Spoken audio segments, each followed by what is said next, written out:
So whether you're buying the catch and release package from us and Tom Morgan or from me, there's going to be no limit. So you can pick whatever wood you want, whether it's a burl or like that quilted maple. You're going to be able to pick the handle wood.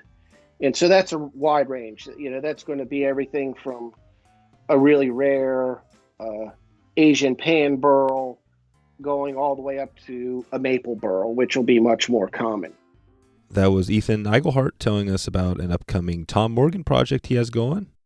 Another Fly Fishing Founders episode today on the Wet Fly Swing Fly Fishing Show. Welcome to the Wet Fly Swing Fly Fishing Show, where you discover tips, tricks, and tools from the leading names in fly fishing today. We'll help you on your fly fishing journey with classic stories covering steelhead fishing, fly tying, and much more. Hey, how's it going today? Thanks for stopping by the Fly Fishing Show.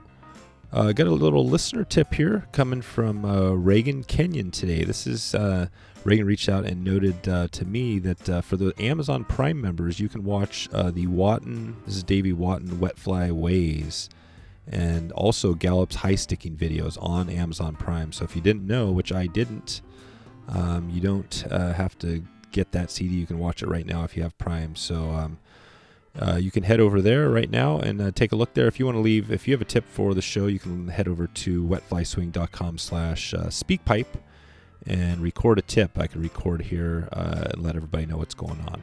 That'd be awesome. Ethan Igleheart is here from Stonefly Nets to shed some light on the process of creating a custom wood trout net.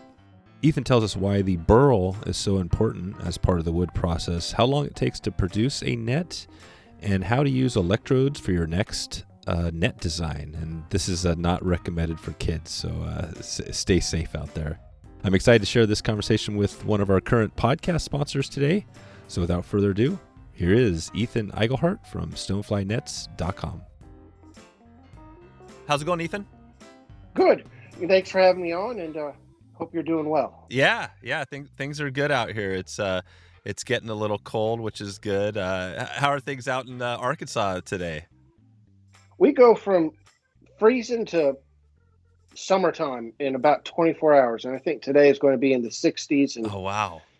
Humid, and probably tomorrow it'll be cold. It was cold yesterday. Yep, that's right. But yeah, Arkansas weather is really confusing because we either get weather out of sort of Canada or we get it coming out of the Gulf. That's right. Wow. So we get a mix of everything. But we've had no snow this year, which is nice. Yeah, because I live on a big hill, so when it snows, you can't get out. Oh, gotcha. Cool. Well, we're gonna dig in. We'll probably dig into some fishing here. We're also gonna dig into Stonefly Nets because, the cool thing is here you're a sponsor for the podcast this season, and I want to talk a little bit about that. But I also want to just dig into nets and talk about your business and the net you make, and maybe give some tips on people if they're not familiar with nets. I think today lots of people use nets because obviously they're a nice tool to have out fishing. So we're going to get into all that, but maybe just bring us back to fishing. How did you first get into fly fishing?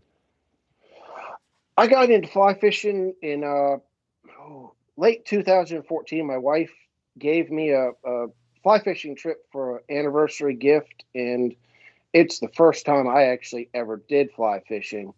And I fell in love with it and just kind of did it as often as I could. Kind of gave up golf and picked up fly fishing. I don't know that I gave up a cheaper sport for another one or not, but yeah. Do you have as many rods now as you would your clubs in your bag? I'm getting close. Yeah. I'm getting close. I shouldn't say that out loud. That's right. Don't let you know, but that's right.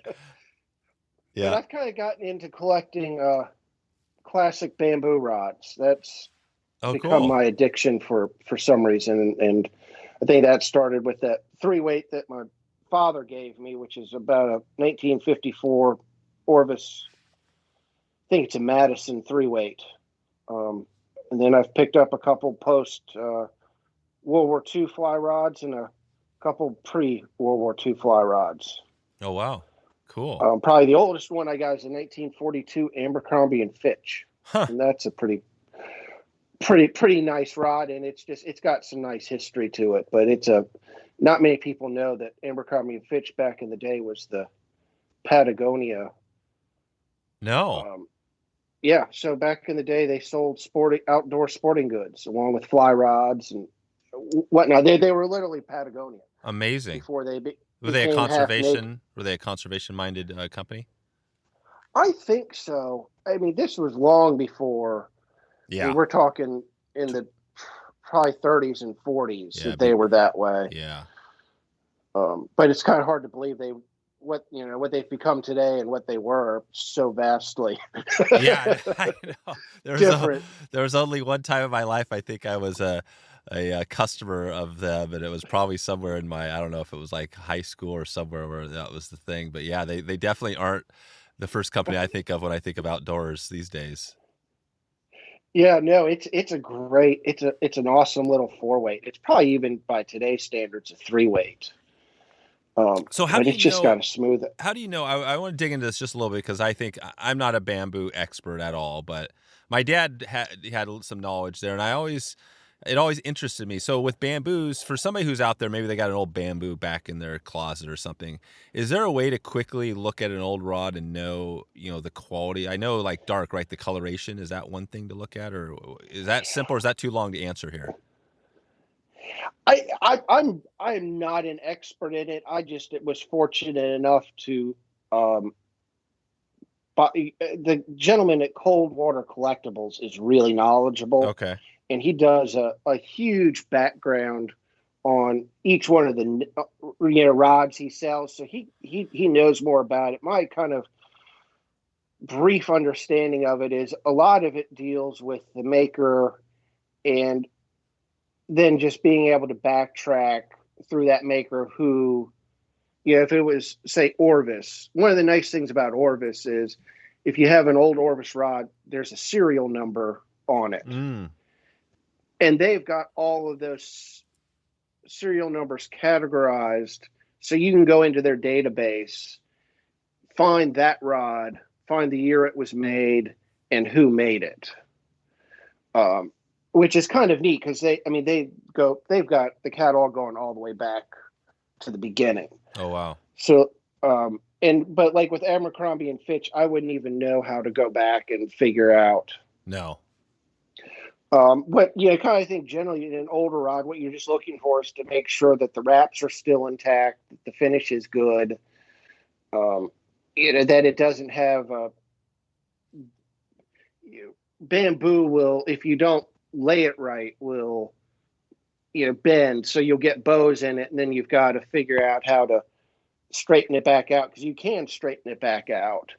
But I just like it kind of for the history. I'm a history buff. Yeah, that's awesome. Or wannabe buff, I should say. Me too. So I just like things that are older than me, that have some life to them. Yeah. And that's kind of how I got into the bamboo. And also I got into the bamboo because that 3-weight I had was what I learned to fly fish on. And cool. I can recommend that is not the way to go. No, soft, a noodly rod, right? Pretty soft. Noodly rod. But learning how to cast on a 3-weight is probably one of the harder ways to go. Like, if you want to bang your head against the wall, that's the way to do it. But I also think that it made me better at fly fishing. Yeah. I mean, I really sat in my front yard with that 3-weight for hours on end trying to figure out how to cast.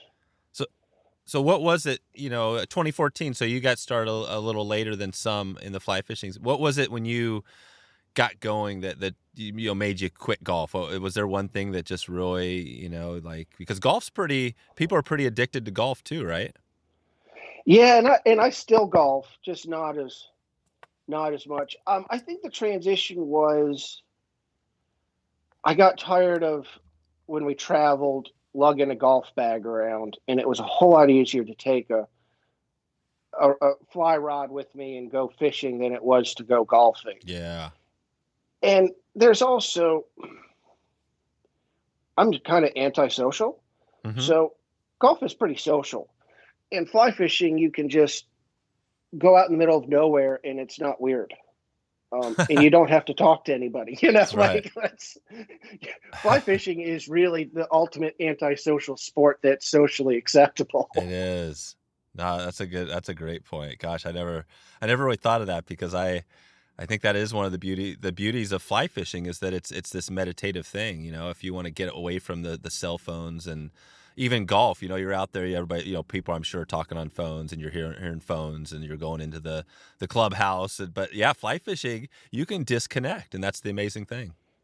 Yeah, and that's really what I think that's really what I loved about it, because at the time I got into it, I was running a men's necktie and bow tie business where I was making neckties and bow ties and selling them online. And so I was just always connected, like always had my phone in my hand, was always having to check email, and never got that chance to disconnect. And I think that's one of the things that I really do like about fly fishing, is that I turn the phone off, or there's just no cell service, so it doesn't matter, and I can get away. And I think that's a huge, I think as you get older in life, you or at least for me, as I get older in life, I value that solitude and that quiet and getting away from technology. That's cool.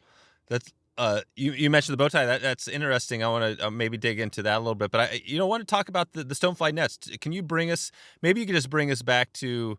I'm not sure if we go from the bow ties into the nets, but how did the net company come to be?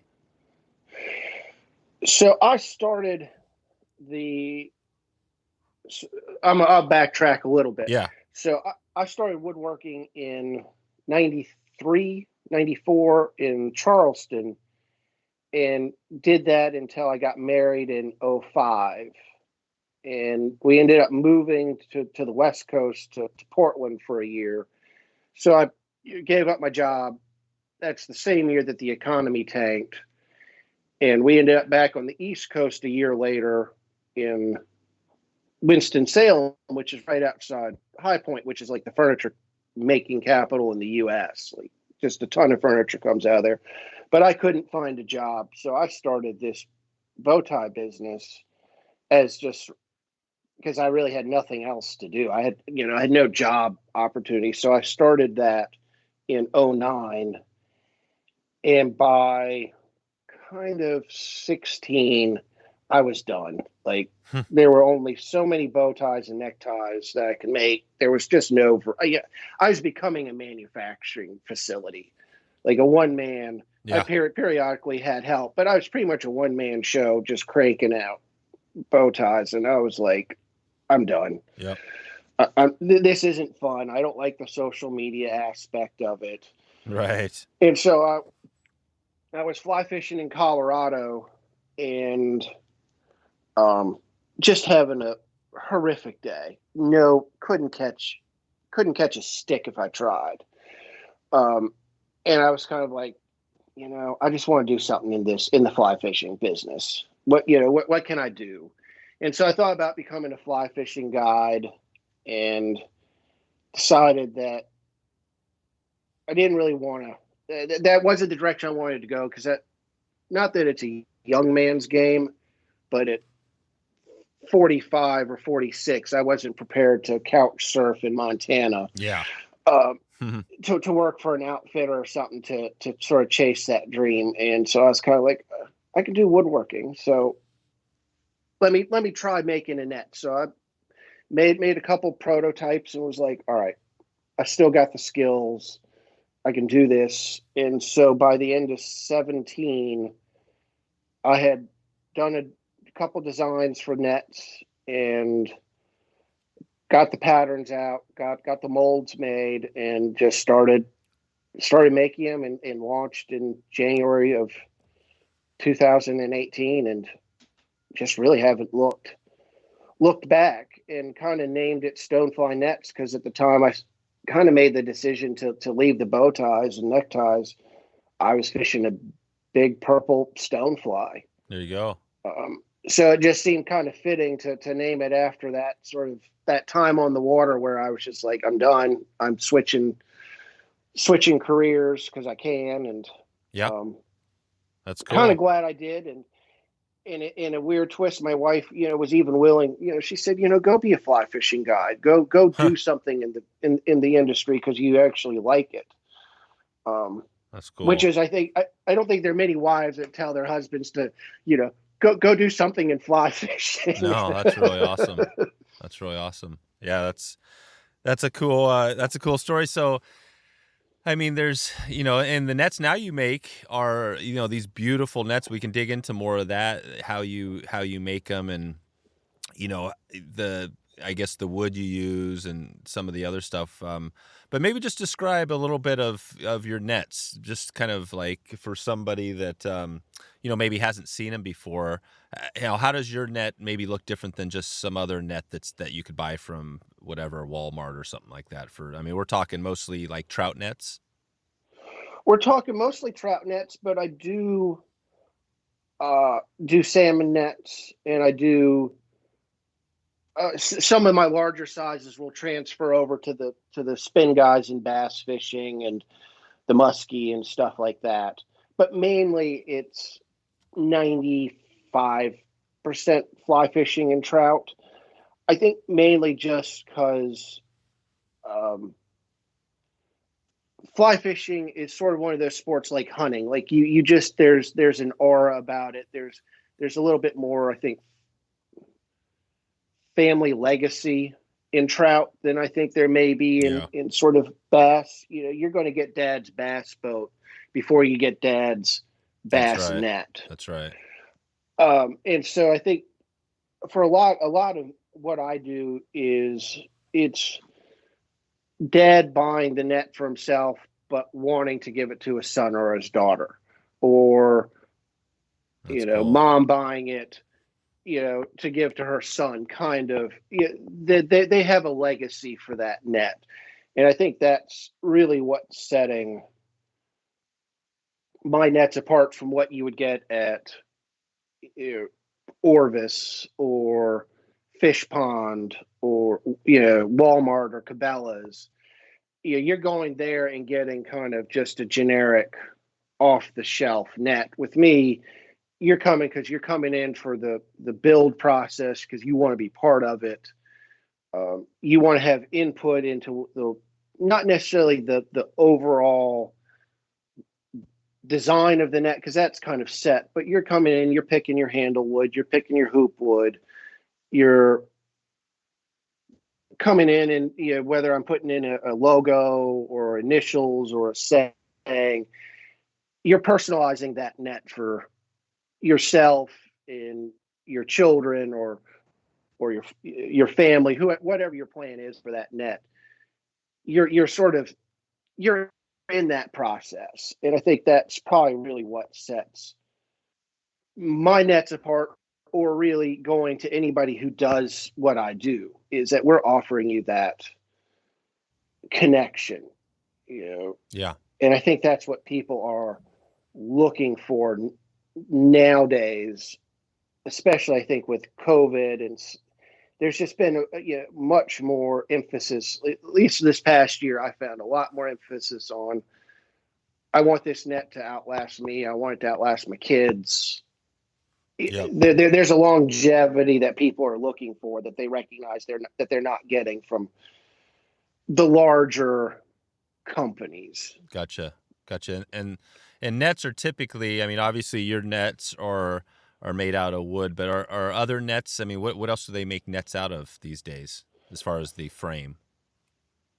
I've seen some people do it out of, I think, Kevlar. Oh, right. A lot of them are just plastic. Sort There's of probably some plastic, yeah. Plastic or mainly plastic. I'm not sure what the fish ponds are made out of, but I think they're all molded plastic. Oh, gotcha. Yeah. And yours, and they're all being, and all those are just being mass produced. Even if you buy a wooden net from Orvis, it's still being mass produced. Yeah. Someplace else. That's right. That's right. And we were going to dig into, we talked just before we got started about Tom Morgan and And a cool thing you have going with them that we'll touch on, and I always think of them, because when we interview them, listening to the process of how they make it. And actually, it's interesting. We're doing a drift boat side series right now, kind of a little mini series on drift boats, and Boats was also on here, and it sounds, it's the same thing. The owners are actually building the boat, they're building the fly rod, they're building the net. And it's this really personal, it's like to tell them to take themselves out of building the thing is just like, there's no way that's going to happen. Is that how you feel too with your nets? You're not going to be outsourcing these anytime soon. No chance at all. I struggle. I was having a conversation with a friend the other day, and he's like, "Do you think you'll add an employee?" And I'm like, "I don't know." Like, to me, at this point, I can't see having anybody else work on these nets other than myself. Mainly just because I'm a wannabe perfectionist, and if I don't see it go together, then I'll always wonder if it was done right. And I like the hands-on experience, and I don't want to give up. I don't want to give that up right now. And I can't see. No, I couldn't see me ever being removed and sitting in an office and letting somebody else do the work. That's it. Well, I want to talk. These. I guess the burls is a thing that I'd like you to clarify, because I think that's a really cool part of the net. Some of these nets you make have these really, really unique designs. Can you talk about what those are and how that creates a really custom looking cool net, like a one of a kind net, right? Yeah. So a burl can be underground. It can be above ground, and it's a section of the tree that at some point got damaged and then got infected. So it's an infection within the tree, and as the tree grows, the burl will get bigger. And it's a burl if you're walking through the forest and you see kind of this round, bulbous Yep. section of the tree.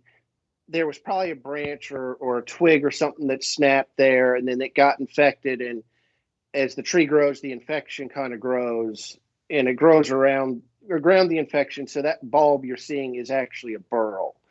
And so it just changes the way the grain moves, and it changes depending on the type of infection and where it is, will change the color and the punkiness of it. So some of it will be hard, some of it will be soft. So it's really noticeable in things like Buckeye burl, where you'll get these yellows and these blacks and occasionally reds and grays and greens. And so it's that diseased process that creates those really unique looks. That's cool. Is it an all? Can you find this? I guess first thing would be, what wood do you use for your nets, and then also could people find these in all sorts of different types of trees? For the most part, some trees I think are more susceptible to it. So you'll generally see more maple burls, walnut burls, kind of your hardwoods. You periodically will come across one in a Douglas fir, but they're pretty rare. I've never seen one in a pine at all. So I think generally it tends to be in slow growing hardwoods. But you'll still finding a cherry burl is not hard, but finding a good cherry burl can be hard, because cherry trees generally have a fairly short lifespan. So the burls don't necessarily get very big, and cherry doesn't dry very well. So those burls tend to really break up. So finding burls is complicated yet easy. Yeah, so it's one of those weird things. Like everybody can find a burl, but to find a really exceptional burl is hard because they're really popular and not far and few, but people tend to hold on to them because they're big Huh. money, Oh, and really? they can be huge. I mean, probably the biggest burl I've seen was probably about the size of a VW Bug. Wow. And that was a Buckeye burl, and that came out from underneath. The tree died, and when they took it out, it was there, and so they're massive, and Yeah. and they can be really small. Like I've got some really nice West Virginia cherry burl that's I'm getting maybe 1 or 2 handles out of it. That's cool. Is there a good where would somebody go? Could they go to your website and see some of these burls on a net? Yeah, so I've on the website under I think net info. If you scroll down, there'll be a small section of maybe 10 nets with different wood handles. Most of them are burl. I do mostly burls. Yeah. My wholesale stuff won't be. I generally don't do burls there because that's a harder sell for fly shops. But everything usually I sell offline or do custom is all burls. Gotcha. Okay, so if they go to your website and look at your nets, they'll basically see mostly some burls in there. I'm looking at one, the Spalted Maple burl landing net. Yeah, it's so there's a whole page there that'll give you some options. Yeah. And then also if you follow me on Instagram, if like recently I just posted a couple pictures of some quilted maple I got in and a redwood lace burl I got in, and that's a good way to see what I have in stock. Yeah, I and see what'll that. be ready to come out, because I try and sort of post the burls as they come in so people can get an idea. And I stock a fair amount of burls on hand. So like right now I've got a huge slab of really incredible redwood lace burl. Oh, that's cool. It's absolute. It's got red and yellow in it. It's just an unbelievably gorgeous piece. Got some really nice, unbelievably quilted maple in. Yeah. It's so quilted it doesn't even look natural. I'm realizing now as I'm looking at your that post on Instagram on what was it, the day, I guess it was 2 days ago. So but yeah, the burls, I mean, we used to have this custom table. Well, it wasn't a table, it was like a big bench, like a long thing, and it came with the house, that we bought. And we were like, what do we, this thing was, it was so big, it was in the way. We ended up, I can't remember if we gave it away. I think we might have given it away, but now that I look at it, I think the thing was literally a burrow, and it might have been worth, maybe it was worth thousands of dollars. I don't know. It probably could have been. I mean, burrows really, depending on like the color and the grain and the depth, they can go, burls are not cheap. That's probably my largest expenditure. Oh, wow. So you buy most of your burrows? I buy most of my burls. Yeah. And I've got it. I'm still really fresh into the wood business, but I'm starting to be able to now buy direct from the landowner. Where do you buy those burrows from? So I'm buying them all out of the US, and they're being sourced. Yes, the larger companies are sourcing them outside and bringing them in. So I buy from Oregon to California all the way to Maine.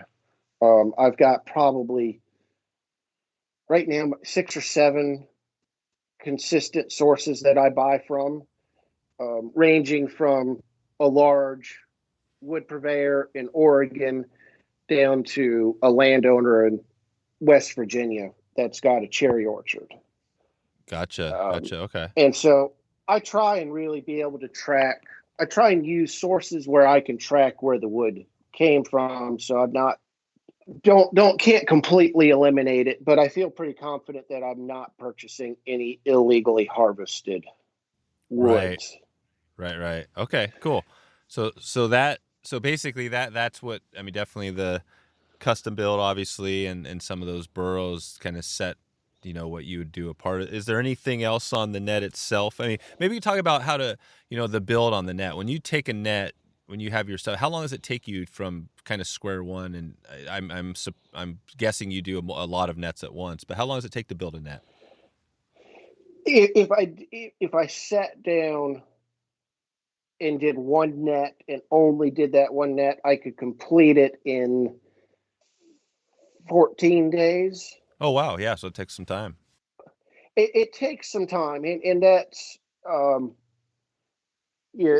So for me, it's kind of a multi-day process in that if I have to stabilize it, it takes me about 3 days to stabilize it if it's a burl, and that's the process of in especially a burl. The wood can be really soft and really kind of airy, especially every burl is different, but if you take like a buckeye burl or buckeye burl, that's just easiest. It can be, you can get a really light piece of wood, like almost sort of balsa light, and that's just the fiber structure in there is just so uncompressed, and so it's not really sturdy and it's not stable, and it's going to soak up moisture like a sponge. So I'll put it into an oven and dry it, and then suck all the air out of it, and then replace all that air with an acrylic solution, and then bake it. And once it's baked, it's hard, and all of a sudden you've gone from a really light piece of wood to a really dense piece of wood that's not going to soak up as much moisture as it was before. So that's sort of 3 days right there. Gotcha. And then I've probably got a good half day in just shaping the handle alone. And then there's a full day of it being glued together. And then there's 3 or 4 days of me sanding and shaping it and trimming it. And then another 3 or 4 days for it to go through the finish process. And then it sits for a couple days to fully cure. So it's a long process. So generally what I tell people is if you come in for a custom net, you're looking at about on a slow, like right now, this is a slow month for me. Christmas time is always slow, but then I also took off a month because I had carpal tunnel surgery. I saw that. So I've got this, weird sort of break right now. So it would take 30 days. If you called me today, it would take 30 days. Yeah. That's depending on what you needed. I could do it a little faster, but I don't want to be rushed. If I wake up in the morning and I'm like, oh, nothing good's going to come out for me, trying to do a round over today by hand, I'm not going to do it, because you got to there's so much concentration looking at that grain to make sure you don't splinter it, that you have to be in the right frame of mind to do certain parts of it. Gotcha. Especially sort of the engraving part. Like you've got to be you don't want to ready mess that to up. Sit down. Yeah. And so I always tack on about 2 weeks to give myself time. And nobody's ever going to be disappointed in me if I say, oh, hey, your net's done sooner. No. And I think I go back to the Tom Morgan thing. I think those guys, they said they were like 6 months out for a new or something like that. Right. So I think I think when they come to a custom, like yourself, a custom builder of these products, I think, you should expect, and we're letting people know, right? You should expect. And I'm looking at one now, November 20th of 2020, this some Christmas. This is a Christmas post, but yeah, this one's beautiful. It's got red, like the burrow has red. It's got almost some turquoise lines in there mixed with, and then it's just really cool. And then you mix it in with the actual frame of the net. How do you do that? Is that glued in, and then how do you mix in, the actual frame into the burrow? So I sense two questions coming here, so Yeah. I'll answer them both in the same. So the hoop is laminated strips. So that hoop is made up of, from on mine, 5 laminated strips that get bent around to form. And my laminated strips are thin enough that I don't have to steam them to bend them.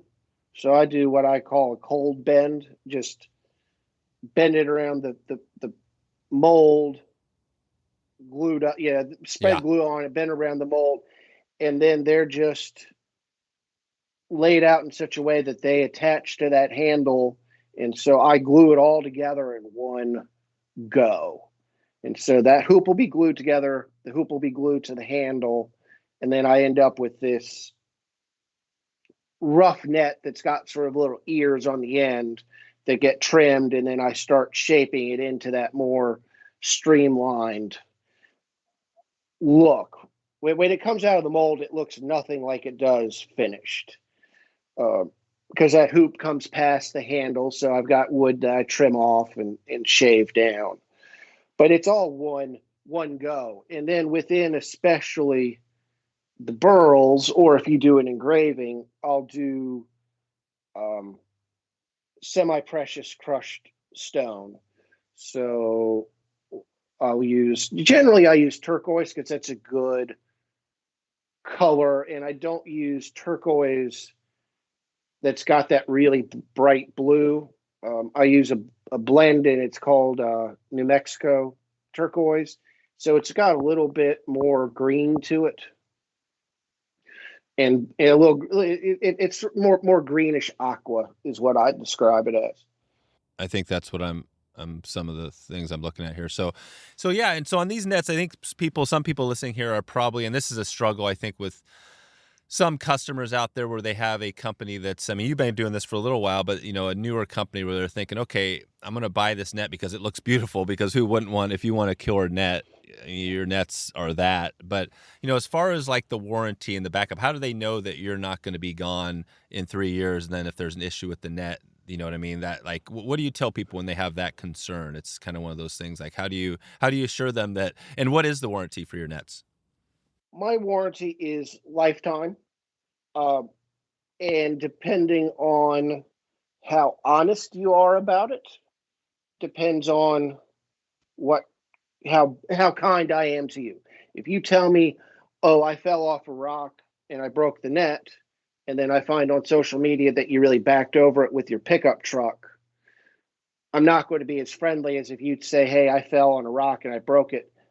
I'm probably going to give you a really good, pay the shipping, pay the handle cost, everything else will be covered, kind of. Yeah. Now, if there's a defect in workmanship, it's fully covered. You just send it back to me, and if it's a mistake on my end, you get a return label.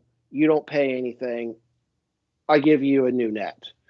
If like I had a lady who lost a net, and somebody found it. It took a while to get it back, but I was fully prepared to work her. She wanted a new net, and I was going to give her a good price on it, because that's the way I am. Mm-hmm. If you lose something or you're honest about it, I'm not going to rake you over the coals. Right. If I mess up, I'm going to make it right, no matter what. Yep. And if you want it refinished, send it back to me, and I'll refinish it. I do sell replacement nets online, and you can buy those. But generally, I will treat you the way that I want to be treated. If I bought a high-end product and something went wrong, you're going to get, you're going to be taken care of. And that's just the bottom line of it. Yeah, exactly. And as for my longevity, I think that's, I've got no plans on stopping this anytime soon. I do it out of my house, so I have the ability to not be as dependent on the economy as some other net makers who have employees, have to pay rent, if I have a slow month, it doesn't matter because I don't have rent. I don't have, I don't have a lot of overhead costs. So I see longevity for me because I like being out of the house. I like working out of the house, and I don't see bringing on that kind of pressure right. at all. That's right. That's right. No, and I always like to let everybody, since you are a sponsor of the podcast, I definitely let everybody know that, they've got the double warranty, that we stand behind, your stuff as well. So, I'll do whatever I can if there is some question or anything that comes up that we'll support the customer that bought your net from us. So, you know what I mean? Like, I like to let people know that we're in it for the long term as well. I think everybody knows that. Yeah. And I can say there are people who have made thousands of nets, and there are people who have made hundreds of nets. And I'm on the small side at, maybe 100 nets, 200 nets. I'm not really sure, but I've not had one come back yet. Knock on wood. Yeah, that's awesome. People, people want to replace the nets. They call me and I, tell them how to do it. I'll send you everything you need. And the biggest issue I had was the lady who lost her net in Jackson Hole. And I think this is a testament to the fly fishing community. A gentleman found it. He took it home and contacted me. It took me about 8 months to find her. And she eventually emailed me and said, I want one for my husband, but I lost my net. And I said, hey, I've got it over here. No way. Yeah. And That's so cool. I've got it coming in from this gentleman. She said he can send it to me. And I said, no, I want to get back. I'm going to refinish it for her because I don't know what condition he found it in.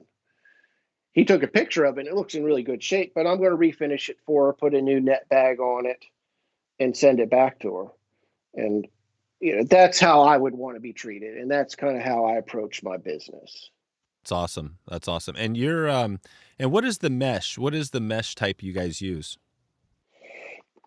It is it's rubber, but it's if when you look it up online, it's something like PVC, something around. It's got some chemical name that makes it sound like it's plastic, but it's basically rubber, so it's hook friendly, fish friendly, all the important things. And I get really good. You're not going to get the life that you would out of nylon, but you're also not going to end up with a net bag that looks like a Christmas tree either. Yeah, exactly. That's no good. What is the long term, or how long do you expect to get out of because this is the similar rubber netting that any of the good nets would use, right? Out there. Yeah. I mean, this is the equivalent of the fish pond net bag. Their ghost bag or the Broden bags. I'm on 3 years on mine, and I've got no plans on changing them out. And the guides that have bought them who are going on 3 years have said they don't need them changed out. So yeah, I think for the average fisherman, you're going to, I would speculate somewhere in that 7 to 10 range. You would probably think about changing it out, but it's easy to, and when you change it out, that's something that's easy to do. It's easy to do because it's sewn in with some nylon line. Oh yeah. And there are holes that are drilled through it. So your two options are with my nets, you can send them back to me and I'll sew in the net bag, or I'll send you the needle, the Dacron line and the net bag, and you can do it yourself. And it's just kind of a knot on either end. It's a half hitch to close it out, and a 3-turn cinch knot to attach it. It looks more complicated than it really is. Probably the hardest part is figuring out how to hold the net in your lap. Yeah, that's right. That's right. But there's some good videos out there on how to do it. The Broden company has a really good video on how to sew in a net bag. Cool. Broden. I'll put a link to that in the show notes. And before we get out of here, I wanted to just touch base on the Tom Morgan. We noted that earlier. What's the? Can you talk about the little? I guess you got some sort of a deal going with Tom Morgan. What's that all about? Yeah, so we're getting together and doing a collaboration. It's going to be the catch and release package coming out here in the next few months, probably maybe early to mid spring, and it's going to be a custom net that I've designed to be specific for Tom Morgan for them. So it's a slightly different look than what my nets are. Mm-hmm. And so there'll be two sizes available for them, a long handled net and a short handled net. And you'll be able to match your reel seat to the net handle. So if you buy a rod, you can add a net, and I'll supply them the reel seat wood that came off of your net handle to go on your fly rod. That's cool. Sounds like a perfect fit. Yeah, and it's all going to be exhibition grade wood. So it's going to be the highest quality wood that's available at that time. And yeah, I think it's a really good match, and I think it's going to offer a unique package for somebody who wants that all around heirloom package. We mentioned that earlier, but what is the typical wood you use for your nets, and then what is the? Well, I guess you're using those burrows, and you noted that. But is there, and then what for the Tom Morgan? What is the type of wood? Is the wood just around the actual hoop? That's all standard sort of type of wood? So whether you're buying the catch and release package from us and Tom Morgan or from me, there's going to be no limit. So you can pick whatever wood you want, whether it's a burl or like that quilted maple. You're going to be able to pick the handle wood, and so that's a wide range. That's going to be everything from a really rare Asian pan burl, going all the way up to a maple burl, which will be much more common. You can if I can find it and I can get it, I can use it, and that's really finding it is probably going to be probably the biggest limitation in all of this. Is whether you come through the website or through Tom Morgan, you'll go through a process of where we'll talk. You'll kind of tell me what you're thinking, or if you saw something that you really liked, and then I'll start bringing you options that I either have in stock or that I can get, and you'll pick that piece of wood, and if I have it, that's your piece of wood. I write your name on it, and it goes into the build pile, and that's the wood you'll get. If I buy it online, I'll get it in, mark your name on it. And then the hoop woods, they're kind of standardized, but I still am using probably 10 or 12 different species of wood. And then based on what the handle is and kind of the overall look, some people want a hoop that kind of complements the colors that are found in the handle. I can do that. And some people want something, that's a little bit more contrasty. So if they got like a walnut burl, which will be on the dark side, then I'll do a lighter hoop and maybe bring in a little accent piece in the middle to tie it in with the handle a little bit. But you get a lot of customization on how you want the net to look. And I think the other thing that people don't realize is that even if you get like the Buckeye burl is probably my least expensive burl, because I can get it in a big burl. And then people say, well, then a whole bunch of people are going to have my net. And the response to that is that within that burl, there are going to be so many different looks that even if it's the same species, you can see it. Yeah, it's just going to look different. Yeah, they're all one of a kind. It seems to me as you go through your Instagram or whatever, I mean, pretty much everyone is one of a kind, because the burls, there's no one burl that's exact. They all have their different colorations and designs naturally. That's sort of the unique part about this, is that you may run into somebody that has a Buckeye burl in the stream, but their Buckeye burl isn't going to look anything like yours. And that's kind of the cool aspect. Even within one piece of wood, I can come out with 3 or 4 different looks and feels and colors. And I'm still scrolling through your Instagram here now. I'm on August 18th, 2020, and you're doing this fun with electricity and wood, managed to electrode myself. Is this something you do too? This is a pretty cool little video where you're actually making a design with these electrodes. Is that something you offer? it is something I offer. I don't always advertise it like that. That's a good. It's probably, out of all of the woodworking tools I own, that's probably the most dangerous. And so that is and it works well in some woods, but not others. But what I'm basically doing is putting those 2 probes in, and there's I can't remember. It's an alkali or an electrolyte solution. It's basically baking soda and water, and that helps the current travel. And so I'm putting about 15,000 volts of electricity through that piece of wood, and it's arcing through the wood trying to connect. Yeah. And it's called fractal burning, and it's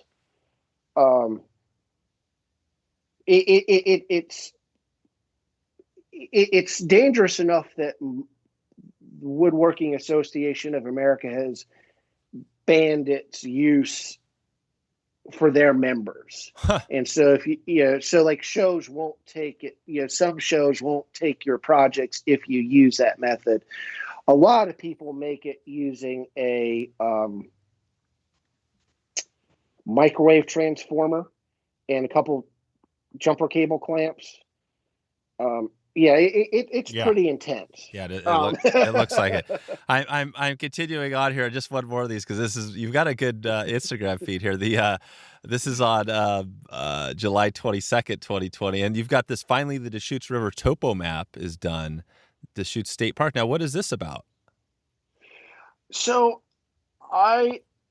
this will kind of go back to the last post, which was that CNC that I just bought. I wanted to add just kind of some fun, inexpensive stocking stuffer type products.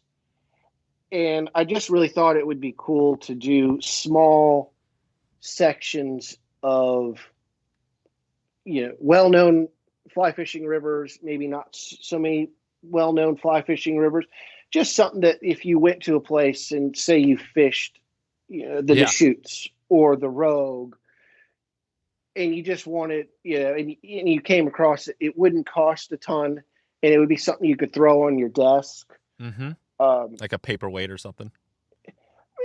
Yeah, paperweight, or just something to kind of look at. I'm keeping them simple because I don't want to get into doing topo maps, but it was just my thought was it's just a great way to have a little mantle decoration or desk decoration of a place that you might have fished. Like, I don't want to do all of the Yellowstone River, but I'll probably do a small section of it coming out of like Yellowstone Lake. Just something that has conceivably maybe a little personal aspect to the person buying it. And they're really kind of fun. How do you do? So the Deschutes, when I look at the Deschutes, I mean, it looks like a river running through a canyon. I mean, is that like a on spec for the topography, or is that just kind of, I mean, you know what I mean? Like, is it close to, or is it a section of the river, or what is it? So that Deschutes one is the section that goes through the, I can't remember if it's the National Forest or the it's the upper State Forest. Yeah, it's the upper coming out of the Oh, Columbia. oh yeah, yeah. Oh, so the Columbia. So this is lower, right? So this is the lower river. Out of the Columbia would be the lower river. Yeah, Oh, so okay, because this is interesting. Because this is a section for people that know. I mean, obviously the Deschutes, but there's probably a lot that don't know. But yeah, the Deschutes flows south to north into the Columbia River, which is the massive river. But if you go from the Columbia up, the lower 25 miles are a wild and scenic area that's BLM yeah. managed, and I think that's the section, huh? It's that section. It's that 25-mile section, and that's I can't remember right off the top Yeah. of my head what the scale is, but what I do is I go and get a grayscale topographic map, and so that's if you were to kind of remove all of the vegetation Yeah. and look down on that section, that's what that section looks like. So That's it. it's as detailed as I want to make it, but it's not my interpretation of I it. gotcha. Okay. Yeah, it makes sense to me. And I know the topo, obviously that section very well because I've hiked and hunted all over it as well as fished it. So I've been on top, and all those ridges are 2,000 feet high from the river up, and it's steep in some areas, but it's not like the Grand Canyon, obviously. It's not a crazy or the Snake. Okay, cool. Well, yeah, I'm just interested in that. I mean, I guess we'll leave that for another talk because we're gonna get out of here. But yeah, anything else on the nets you want to highlight to give a kind of a shout out or kind of a pitch to the good stuff you have going, or anything we missed just on generally about trout nets? I think this year there's going to be some really great looking redwood lace burl. If looking for a unique net lace burl, I don't do a ton of it. There's not a lot of it out there. I've got a huge slab of burl for that. The Tom Morgan catch and release is probably the biggest. Yeah, that's huge. Biggest thing for me as a business. If they want to get that, where would you send somebody if they wanted a Tom Morgan rod and one of your nets, that package? There, you will be going all through. Your initial introduction will be through Tom Morgan Rodsmiths, and if you want to add a net to your rod, they'll make the introduction back to me. I see. There will be a little snippet on my website, but ultimately you're buying the rod, and my net is an accessory to their rod. So you'll start the build process with them, and then you'll come over to me for the net, but you'll be paying for the net through them because it will come with the rod. Okay, perfect. And I also just quickly, I was going to touch on this on, you're making these nets. Is there a resource out there if somebody, instead of buying one, they wanted to actually make a net? Do you have any idea where you can send somebody if they wanted to kind of make their own? Are there a lot of resources out there on net making? There's some decent ones. The easiest thing to do is my advice is to Google it on YouTube. Look at it. If you've got questions after you've looked at the video, feel free to email me. Yeah. I don't have a ton of time if I'm your first stop, but if you look at it and then you have specific questions, yep, I'm always happy to answer specific questions versus perfect, just general. Perfect. If you email me and are like, hey, how do I build a net? Yeah. Your email's yeah. going down. But if you're like, hey, I've got this issue, I'll sit down and help you out with it. And I know Tom Morgan, again, and there's a few companies I've talked to that are similar to this, that they'll let you come by the shop and and they also do some classes too, right? They actually do, I believe, some rod building. Yeah, they've got a class. I'm Yeah. not to the point of running a class yet. Yeah, you're not quite there yet. Well, maybe if you're interested, right, maybe you'll. But it sounds like you're a little bit more on the, like you said, maybe introverted. So maybe that's not your style, anyways. You kind of like building your nets on your own. I do. I'm always happy to teach, but I really am on sort of the spectrum of net makers. I'm probably on the small side. I like being that way. I'm in a 2-car garage in my house, and I like that. All of my tools are on wheels. Yeah. So I'm sort of the epitome of a small business, small net maker, versus sort of if you look at like the Brodens or the Blue Ribbons, they're much larger. They do great work, don't get me wrong, but they're much larger. I'm the guy, Yeah. Kind of more like Sierra Nets, sort of in a small workspace. Yeah. You're the mom and pop. I mean, you're the great little, I mean, that's why people buy, I mean, it's a custom, they know they're going to get custom built by one person, and it's cool. I mean, how is this, talking about the introverting. So now that we're wrapping up this podcast, how has this felt for you? Has this been hard or has this been easy? No, I enjoy talking about it. Yeah. This is easier because then this is just easier than sitting in a room with 15 people trying to make something. Yeah. Make something, or everybody, you have to listen to 15 different fishing stories when you really know yours is the best fishing story. Yeah, totally. Cool. That's it. Well, hey, before I let you get out of here, I can't, Little Rock, Arkansas, I guess that's where you're at now. So there's obviously one famous person, right? The old Bill Clinton is the Little Rock guy. Is he still the most famous person, or are there any other big names coming out of there? I think he's probably the most well known. I think in the fly fishing world, wasn't Dave Whitlock out of Arkansas? Oh, yeah, is he out of and I'm thinking specifically Little Rock, but I think Arkansas. Well, let me see. I've had Dave Whitlock on and Davey Watt, and they both talked about it. My memory, it's funny as I think back, these shows start to overlap, but I mean, he's from that area. I want to say he moved to Oklahoma. I think he's in Oklahoma now, but I think originally he was from Arkansas. Yeah, he did. If memory serves me right, he was very instrumental in, I think the 70s, getting the Little Red River stocked with browns. Oh, that's right. Yeah. He was, if I remember correctly, he was very instrumental. So I think probably within the fly fishing world, he's the best well known. Yeah. But if you were talking to a non-fisherman, it would be Bill. Yeah, that's Bill right. Clinton, or maybe Mike Huckabee. Oh, Mike Huckabee. Yeah, that's right, Huckabee. That's or right. Or if you're into it, the Duggars. Oh, Duggars. Okay, no, I don't know the Duggars as well. They were on TLC or something. They were the religious family that named all of their kids starting with the letter W or something. Oh, wow. Weird. Something weird. Yeah, they had that's like weird. 18 kids or something. Yeah, that's strange. Okay, and well, in Arkansas, Arkansas, I mean, obviously is, the White River, especially, and that, comes up quite a bit.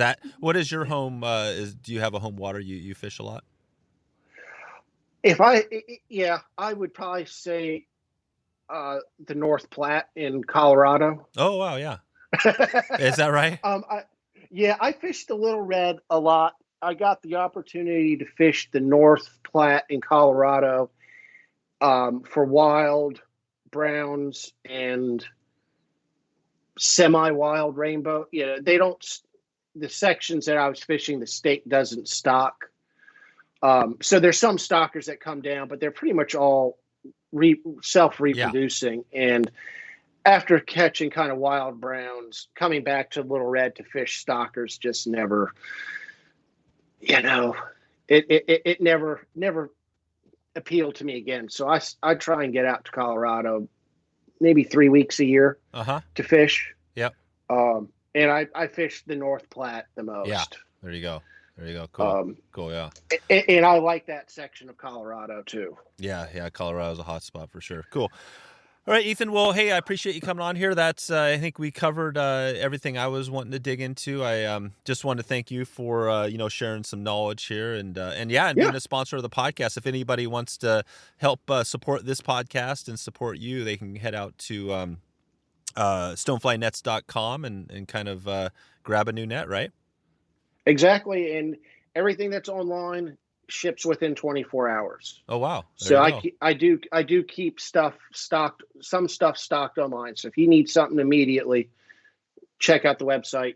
There's some still some really nice stuff up. Nets up. Yeah, I'm glad you noted that. And what is just on the pricing quickly, just so people are realizing, because I was thinking about, I'm not even sure on the different prices. I know your nets, I think some of your custom nets are in the $200 range, but can you just briefly talk about that? Is that, like, if they were going to go right now, pick up a net and get it shipped in 24 hours, what does that net cost? Probably average of $250. Okay, so yep. Yeah, that's kind of the average, and it bounces. So some nets will be in the 190s, some nets will be in the 400s. Yeah. If you're doing a custom net, I can work with you for the most part on price.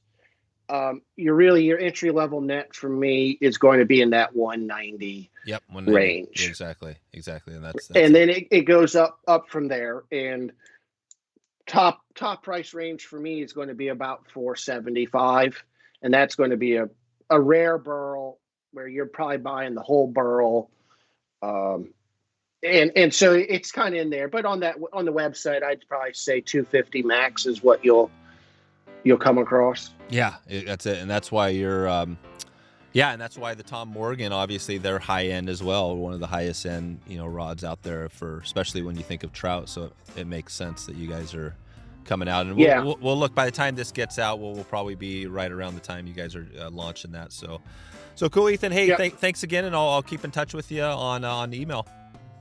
All right, sounds good. Thanks for having me on, and I appreciate the support. So there you go. If you want to find all the show notes, all the links we covered, just go to wetflyswing.com/189. If you can, head over to wetflyswing.com/resources to find out the most recent book recommendations and some of the other resources that our guests have noted in the podcast. I've got a little curated list of things you can click on there and support the show as well at the same time. I wanted to quickly jump over and just walk through Stonefly Nets. We noted the sponsorship. I'm going to click over here right now. You could go to wetflyswing.com/stonefly. And if you go there, that's actually going to keep track of the click, which helps the podcast. And when it opens up, it just shows Stonefly Nets. And now I'm on the website. I'm just going to walk this really quickly so you know how, if you wanted to make a purchase. Right away at the front, it says handcrafted fishing nets made in Arkansas. He says, reclaiming the tradition of handcrafted care with custom wood landing nets. And he's got a couple different options here. And actually, there's also some fly boxes, the topographic map, which we talked about today, and some other types of nets. And there's also a little button at the bottom for custom orders. If you click that, custom order, it's basically got some information, getting started. It's got your name. So basically, if you want a custom order, you can add your name. It's got some handle options. For example, the Buckeye burl handle is pretty amazing. The Spalted Tamarind, I hope I'm saying that right, handle. There's a bunch of really cool handle. And then there's Ideas Gallery. So he's got a little gallery of really cool, I see some turquoise burl in there. And so I'm just keeping going at the bottom. Join the newsletter, which I think I'm going to do right now, which I don't think I'm on that. Let's see, click. Yeah, there we go. I think I signed up. So you can join the newsletter. And so he's, again, I'm going to scroll back up on the navigation bar. He's got shop, fishing nets, brookie net, fishing accessories. He's got a little bit on his story, shows, and the context. I'm just going to go into shop. And I'm going to go into, let's go into the river series, the river net series. And what it has here, currently, there's one net, the Bird's Eye Maple River Landing Net, for $179, and it says River Net Series. Talks about some of the dimensions: 13 inches by 19. It says these nets are my mid-size nets and come with 2 handle lengths. I use this net most of the time when I know landing fish in the 18-inch range. So again, he's got some for different size fish. I'm going to click on it, and it opens up a little gallery of some views, and it's a really clean net. This one has the longer handle, and again, some of the stuff, and then you can go buy now, or you can go to add to cart. It's got a purple buy now button. If you go to add to cart, it's got your list. You can use if you have a gift card or something like that. And I think if I just go, and then you can just go through the process of buying a new net right there. Anything else here? So that's kind of the main thing. It's really straightforward. If you want to grab one of these nets, like I said, wetflyswing.com/stonefly, that'll get you to this page, and that'll help us keep track of who is kind of clicking over and supporting. That would be awesome. And yeah, so it's pretty straightforward. There's also one video. I think I'm going to click on the media button. He's got the Kayak Flyer podcast. Oh yeah, that's right. He was on that. And then the film about Stonefly, which is a cool little intro film that they have out there. So I just want to give you a heads up, but you can click over there now, take a look yourself and see some of the designs. Also, Ethan has some good stuff like we talked on Instagram. Lots of cool photos over there. So I just wanted to leave it off there for now, just to give you a quick heads up. And wanted to let you know that's a wrap. I appreciate you for listening today. And if you have time and money to support, if you want to support this podcast, if you pick up a net from Ethan and let him know, that would be amazing. Let him know you heard of him through the podcast. That's the way we kind of keep the lights going here. And hopefully we'll get some of these podcasts, some of these guests back. Actually, hopefully we'll get some of these sponsors back next year, because I think actually Ethan has he's really a small mom and pop thing, but makes a good product. So I want to thank you again today for stopping by. Hope to maybe catch up with you soon, maybe online or on the river. Thanks for listening to the Wet Fly Swing Fly Fishing Show. For notes and links from this episode, visit wetflyswing.com.